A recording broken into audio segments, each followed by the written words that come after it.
How's it going, everyone? This is Chapter 6, Professional Liability and Medical Malpractice.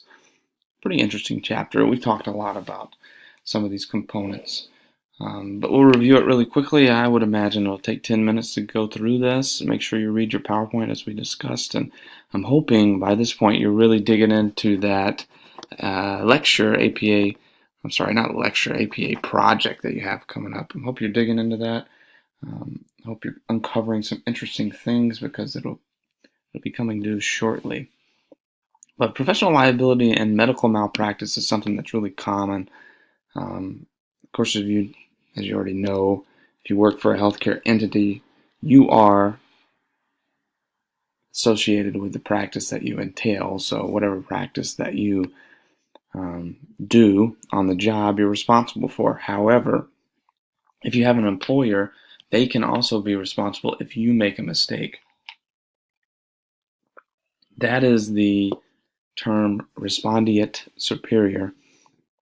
That is when an organization pays for the damage or the issues that another or one of their staff members have. So if I employ a physician and they have created a malpractice suit numerous times before I employ them, and I employ them anyway, and they do the same thing, I can be held liable because I didn't do a credible background check and I hired this person anyway. So that's kind of a basis of what that means. Malpractice, of course, is professional misconduct. They have malpractice insurance out there. It's very, very costly. And negligence, as you're already aware, is when you fail to do something that you should normally do in a certain scenario. Practice can be costly, but it's not too terribly bad for a limited version. And it's gone down over the last 20 or 30 years, which is still high for our countries in general. Other countries don't have as much malpractice as the United States have, and there's a lot of different scenarios and reasons why this could be the case. You can see this is just an example. It's about $5,000 a year, depending on how much you use or how much you need. Of course, there's going to be a premium if you have an issue, but it's starting to go down. And there's a lot of different scenarios or graphs out there to take a look at certain things that might happen. So it's pretty interesting to research. That could be something that you do in your paper. What about a tort of negligence? That is an action or inaction can be considered negligence. A tort, of course, we've talked about what a tort is. I'm sure you're all aware, right? If not, I could show you an example. Tort laws. Of course, torts are not crimes. It's not criminal law. Tort law is an area of law that protects people from bad acts of others. Of course, when you have an issue with a contract or when you have an issue with, something unrelated to a crime, that's the purpose of tort law. Let's talk about the 4 D's of negligence: duty, dereliction of duty, direct or proximate causes, and damages. What are those 4? Duty is an obligation that one has to the other person. It's my duty to perform at a high level at my job. That's the obligation I have to my employer. It's a duty for me to treat others with the respect they deserve. That's the duty I have as a citizen, and it's the duty for me to treat my patients the way they should be treated. That's a duty I have as a physician, if I was a physician, but I'm not. Dereliction is when a physician performs does not meet acceptable standard of care. Oh man, I performed a colonoscopy and I didn't meet standard of care and I nicked the colon on the way in. That's not, of course, a real example. It could have happened, but that would be dereliction of duty, unrelated or related to the standard of care. Direct or proximate cause. It's a continuous sequence of events that produces injuries. If I nicked the colon numerous times, that's a proximate cause issue. Evidence can be convincing on one side or the other, but it can relate to the evidence speaking for itself, and there's a Latin term there that people use quite often. What about damages? That's when an injury is caused by the defendant. And you can have a disability, you can have loss of enjoyment for life, you can have personal injuries. There's a lot of torts that happen in the medical setting that are not crimes. When a physician may make a mistake, there's pain and suffering for a long time. So those are related to torts and not criminal. Sometimes they can be related to criminal, but it's not extremely likely.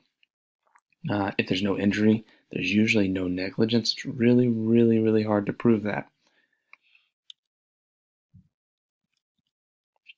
Most of the time, the plaintiff will ask for a monetary award from the defendant because of the tort. This is usually what happens. Sometimes there's a token payment, so people just leave you alone. Other times, it comes out of the rule of law. We really won't talk about wrongful death statutes. Make sure you realize what that is. It's if a patient's death, of course, has been caused by a physician's negligence.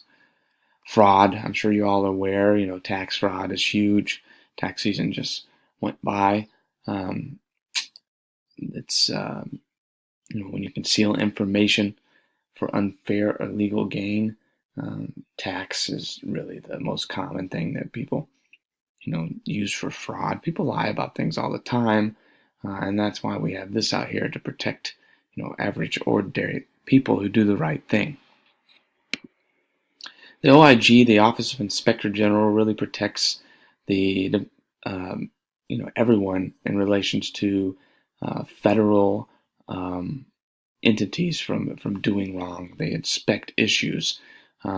They protect the Department of Health and Human Services, Medicare, and Medicaid like they do everyone else. The Office of Inspector General website, you can actually go on here and put something on if you have an issue with receiving care somewhere. You can actually go on the OIG and submit a complaint right here. It's really, really simple. Report fraud anytime. It's a good thing. So if you find something here, or if you find something in regards to your care, especially on the healthcare side, report it. It's the right thing to do. It's a lot harder to defend negligence than one might say, but it's easier to prevent it. And that's what this slide talks about. Prevent it, defending it costs a lot of money. So be aware of that. Here's some of the types of defense that people come up with most often.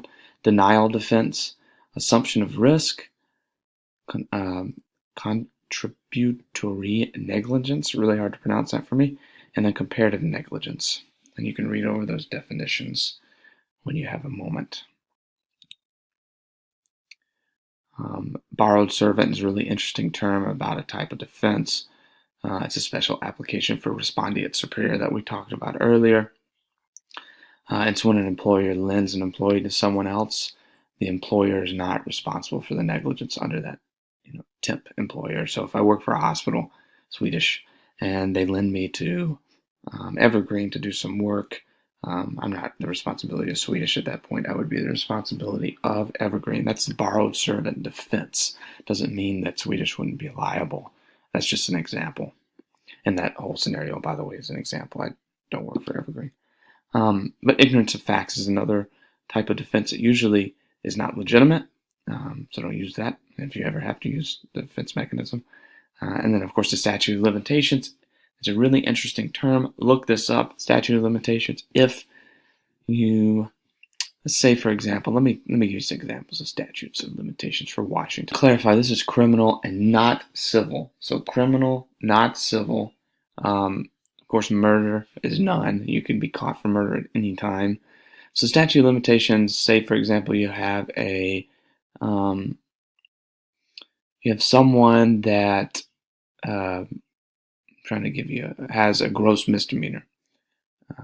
And 4 years later, they uncover evidence. You cannot be charged for it because the statute of limitations is only 2 years. So they can't dig up something from your past, per se, a long time ago to charge you for it. Murder, on the other hand, you can get charged for it. And there's a lot of other things that are longer. So, the higher level of the crime, the longer the limitation, the statute of limitation is. All right, I'm going to try to rush through this so I don't take up a lot of your time. I know everyone's reading the slides, so a lot of it's on repeat. Everyone's legally responsible for their actions, of course. Civil liability, Let's read over this really quickly so you know what it is. A clearly stated refusal for continued treatment by an informed patient should relieve a physician and hospital from duty to continue treatment. However, you have to do this in the right way. It should be done via letter. It should be done via hospital policy. Hospitals always have policies for releasing patients. Keep that in mind. Of course, we have to adhere to conditions of their environment. You cannot promise to cure. This is a huge thing, especially for rad techs. Don't walk into a room and say, I know whatever ailment that you have, the doctor's going to be able to cure it.